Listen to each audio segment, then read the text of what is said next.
آج ہمارے نوجوانوں کا سب سے بڑا مشغلہ بس موبائل، اور وہ بھی گناہوں والی چیزوں میں۔ آج پوری کی پوری امت اس کے اندر مبتلا ہے۔ یہ روگ ہے، یہ آخرت سے غفلت ہے۔ الحمد للہ رب العالمین،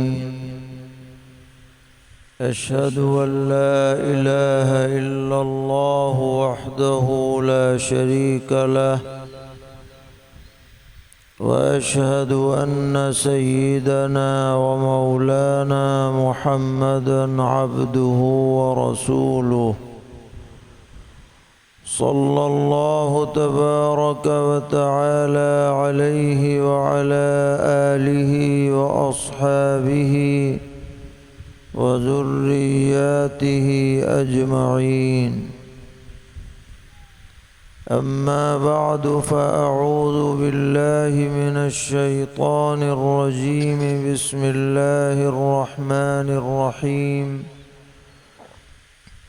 يا أيها الناس قد جاءتكم موعظة من ربكم وشفاء لما في الصدور وهدى ورحمة للمؤمنين، صدق الله مولانا العلي العظيم۔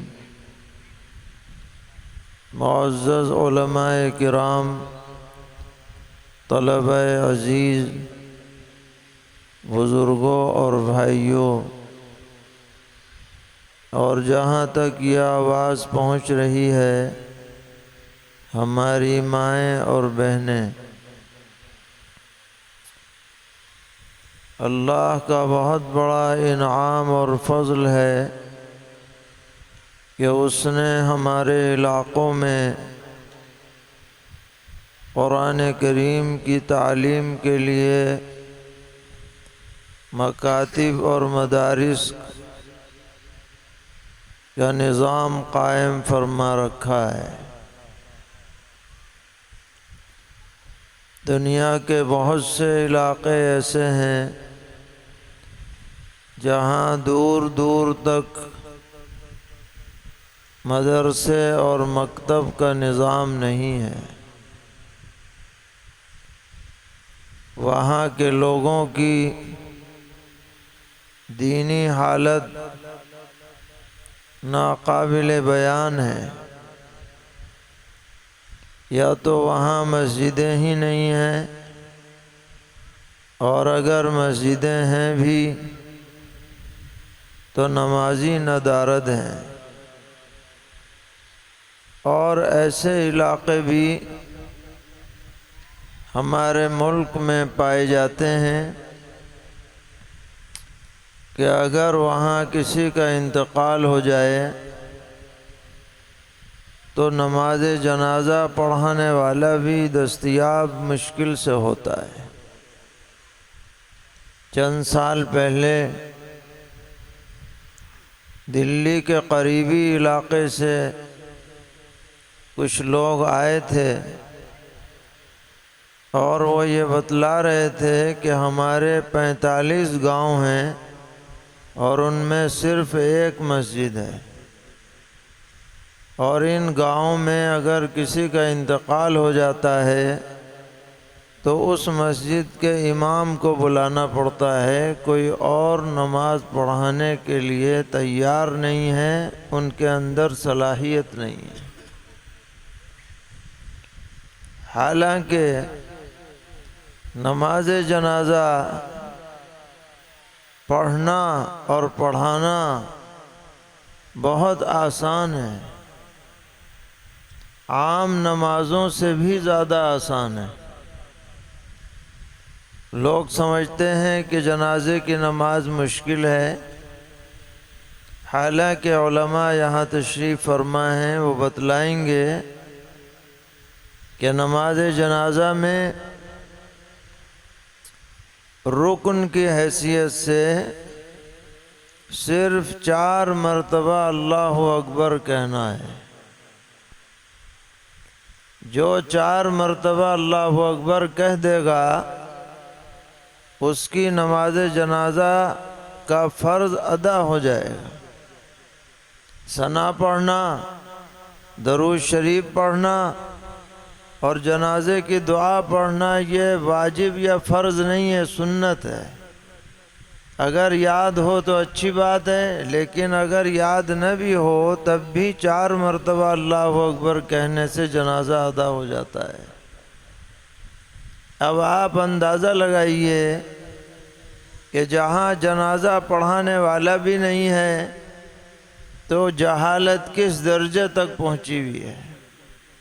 لیکن اللہ تعالیٰ نے ہمارے شہروں میں، دیہاتوں میں، بستیوں میں، محلوں میں مدارس اور مکاتب قائم فرما رکھے ہیں۔ اگر ہم ان سے فائدہ نہ اٹھائیں اور اپنے بچوں بچیوں کو قرآنی تعلیم نہ دیں تو ہم سے بڑا محروم اور کون ہو سکتا ہے؟ میرے بھائیوں، مسلمان کے لیے سب سے بڑی دولت اور سب سے بڑی سعادت قرآن کریم سے وابستہ ہونا ہے۔ ہمارا سب سے بڑا قیمتی سرمایہ جس کا مقابلہ دنیا کی کوئی دولت نہیں کر سکتی وہ قرآن کریم ہے۔ اللہ تعالیٰ نے قرآن پاک میں خود قرآن کریم کے بارے میں ارشاد فرمایا، ہوا خیر مما یجمعون۔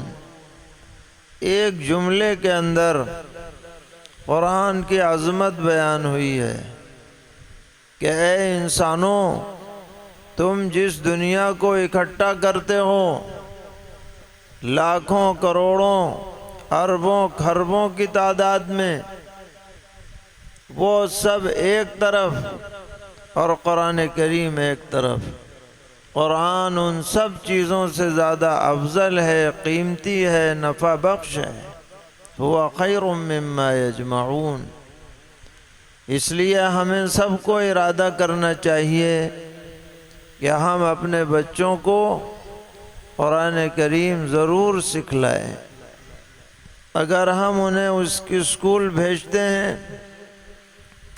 ٹھیک ہے، دنیا کی ضرورت ہے، دنیا کی تعلیم کی ضرورت ہے، آپ بھیجئے، لیکن ساتھ میں ان کے ایمان اور اعمال کی بھی فکر کیجئے۔ آج چھوٹے چھوٹے بچے اسکول میں داخل کیے جاتے ہیں، ہم دیکھتے ہیں کہ شہروں میں نرسری سے پہلے ہی 3.5-4 سال کا بچہ داخل کر دیا جاتا ہے۔ اسکول کا ڈریس پہن کر وہ بچے اور بچیاں صبح سے شام تک دوسروں کے ماحول میں رہتی ہیں۔ انہیں جو پڑھایا جاتا ہے اس مواد کا بھی دین سے، اسلام سے کوئی تعلق نہیں ہے۔ اگر ان بچوں کو دین سے وابستہ نہ کیا گیا، صحیح عقائد ان کو نہ بتلائے گئے، توحید ان کے دل کے اندر نہ بٹھائی گئی، اللہ کے رسول صلی اللہ تعالی علیہ وسلم کی عظمت اور محبت سے انہیں وابستہ نہ کیا گیا، تو میرے بھائیوں، ان بچوں کے ایمان کی کوئی گارنٹی اور ضمانت آئندہ نہیں دی جا سکتی ہے۔ آج آپ پڑھائیں، ہم اس سے منع نہیں کرتے، دنیا کی ضرورت بھی آپ پوری کریں، لیکن ساتھ میں ان بچوں اور بچیوں کو اسکول جانے سے پہلے یا اسکول سے آنے کے بعد آپ 1 گھنٹہ مدرسے میں ضرور بھیجیں تاکہ ان کا دین ایمان بچا رہے۔ پہلے زمانے میں گھر کے اندر دینی تعلیم دی جاتی تھی، والدین اس بارے میں فکر کیا کرتے تھے۔ چھوٹی چھوٹی بچیاں آس پاس گھروں میں قرآن پڑھنے جایا کرتی تھیں، لیکن آج گھروں کی تعلیم کا نظام تقریباً ختم ہوتا جا رہا ہے۔ اب اگر ان بچوں اور بچیوں کو مکتب سے اور مدرسے سے نہیں جوڑا جائے گا تو میرے بھائیوں، ان کے ایمان کی کوئی گارنٹی ضمانت نہیں دی جا سکتی ہے۔ تو ہمیں اس بارے میں فکر کرنی چاہیے۔ اللہ تعالیٰ نے قرآن پاک کی وضاحت فرماتے ہوئے اس آیت میں بہت بہترین انداز میں تعارف کرایا ہے قرآن پاک کا کہ یا ایھا الناس، اے لوگو۔ یہاں صرف ایمان والوں سے خطاب نہیں ہے، صرف عرب کے لوگوں سے خطاب نہیں ہے، صرف صحابہ سے خطاب نہیں ہے۔ یا ایھا الناس، تمام انسانوں سے خطاب ہے، اولین آخرین سب سے۔ اور جو ایمان لائے ان سے بھی خطاب ہے، جو ایمان نہیں لائے ان سے بھی خطاب ہے۔ ہمارا ماننا یہ ہے کہ ہمارا قرآن کریم صرف مسلمانوں کے لیے نہیں ہے، تمام عالم کے لیے ہے۔ اور ہمارے پیغمبر حضرت محمد صلی اللہ تعالی علیہ وسلم صرف مسلمانوں کے پیغمبر نہیں ہیں، عالمی پیغمبر ہیں۔ وَمَا أَرْسَلْنَاكَ إِلَّا رَحْمَةً لِّلْعَالَمِينَ، اے پیغمبر، ہم نے آپ کو تمام جہان والوں کے لیے رحمت بنا کے بھیجا ہے۔ فرمایا قُلْ يَا أَيُّهَا النَّاسِ إِنِّي رَسُولُ اللَّهِ إِلَيْكُمْ جَمِيعًا، اے پیغمبر آپ اعلان کر دیجئے کہ میں تم سب انسانوں کے لیے اللہ کا رسول ہوں۔ تو ہمارا رسول بھی عالمی ہے، اور ہمیں جو کتاب قرآن مقدس عطا ہوئی یہ بھی عالمی ہے، بین الاقوامی ہے۔ مشرق و مغرب، شمال و جنوب، جہاں جہاں بھی انسانوں کی آبادی ہے، سب سے خطاب ہے، یا ایھا الناس، اے لوگو، قد جاءتکم موعظۃ من ربکم، یقیناً تمہارے پاس تمہارے رب کی طرف سے نصیحت آ چکی ہے۔ کسی انسان کی بنائی ہوئی نصیحت نہیں ہے، کسی پارلیمنٹ کا بنایا ہوا قانون نہیں ہے، کسی پنچایت کی طے شدہ تجویز نہیں ہے، بلکہ یہ رب العالمین کا کلام ہے، جو رب العالمین علیم و خبیر ہے، عالم الغیب والشہادہ ہے، جو ہماری اندر کی باتیں بھی جانتا ہے، باہر کی باتیں بھی جانتا ہے، اگلی باتیں بھی جانتا ہے، پچھلی بھی جانتا ہے، ہماری فطرت سے، طبیعت سے، جبلت سے واقف ہے۔ تو وہ جو ہدایت کرے گا اور وہ جو نصیحت کرے گا، اس سے بہتر کسی کی نصیحت نہیں ہو سکتی۔ ہر نصیحت پہ انگلی رکھی جا سکتی ہے، لیکن ہمارا خالق و مالک جو نصیحت کرے اس پہ کوئی انگلی نہیں رکھ سکتا۔ یا ایھا الناس قد جاءتکم موعظۃ من ربکم، اے لوگو، تمہارے رب کی طرف سے تمہارے پاس نصیحت آ چکی ہے۔ وشفاء لما فی الصدور، تمہارے دلوں میں جو روگ ہے، بیماریاں ہیں، روحانی امراض ہیں، اگر تم ان کا علاج چاہتے ہو، ان سے شفا چاہتے ہو، نجات چاہتے ہو، تو یہ قرآن تمہیں عطا کیا گیا ہے۔ قرآن پڑھو گے، شرک کی بیماری مٹ جائے گی۔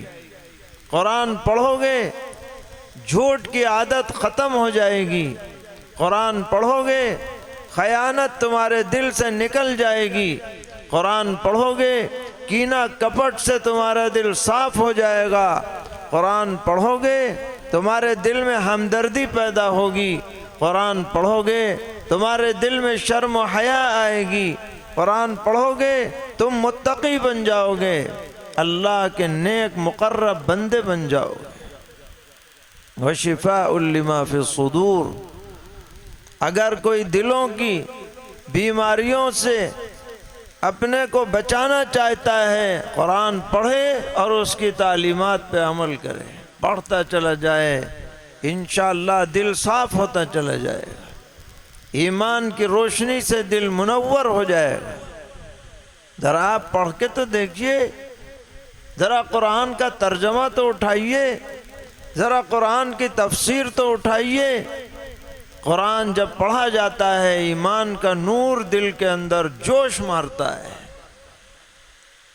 وَإِذَا تُلِيَتْ عَلَيْهِمْ آيَاتُهُ زَادَتْهُمْ ایمانا، جب قرآنی آیتیں سامنے پڑھی جاتی ہیں تو ایمان والوں کے ایمان میں اضافہ ہوتا ہے۔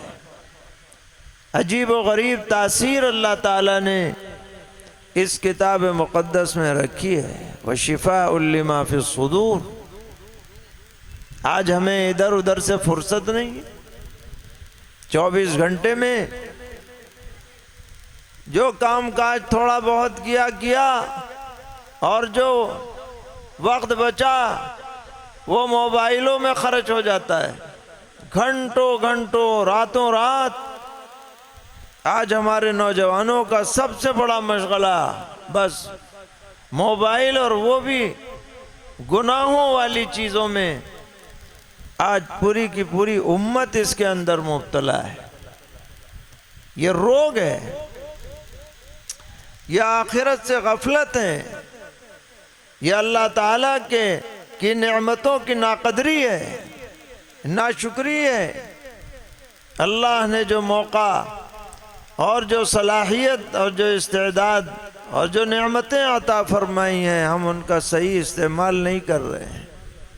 اس سے ہمیں بچنا چاہیے، اپنی فکر کرنی چاہیے۔ اور فرمایا وَهُدًى وَرَحْمَةٌ لِّلْمُؤْمِنِينَ، یہ قرآن ذریعہ ہدایت ہے اور رحمتوں کا ذریعہ ہے ایمان والوں کے لیے۔ جو قرآن پڑھے گا غلطیوں سے ہدایت نصیب ہوگی، اللہ کی رحمت کا وہ مستحق بن جائے گا۔ خاص طور پر جو بہترین انداز میں قرآن پڑھتا ہے وہ بندہ اللہ کو بہت زیادہ پسند آتا ہے۔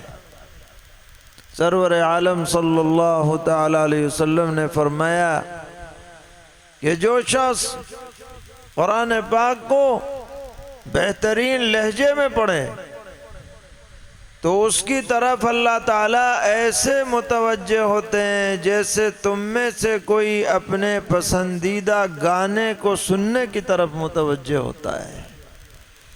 تو قرآن بہترین انداز میں پڑھنا اور پھر قرآنی ہدایات پر عمل کرنا باعث رحمت ہے، باعث ہدایت ہے۔ آج ہمیں اپنی زندگی کا جائزہ لینا چاہیے۔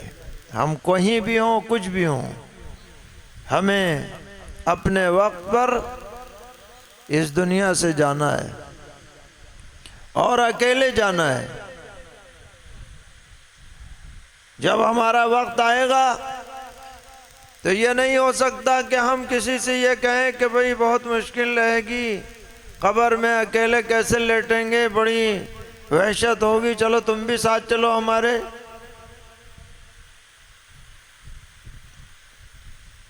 نہ کوئی ساتھ جا سکتا ہے، نہ کوئی ساتھ لے جا سکتا ہے، نہ کوئی یہ کہہ سکتا ہے، اکیلا آدمی جائے گا۔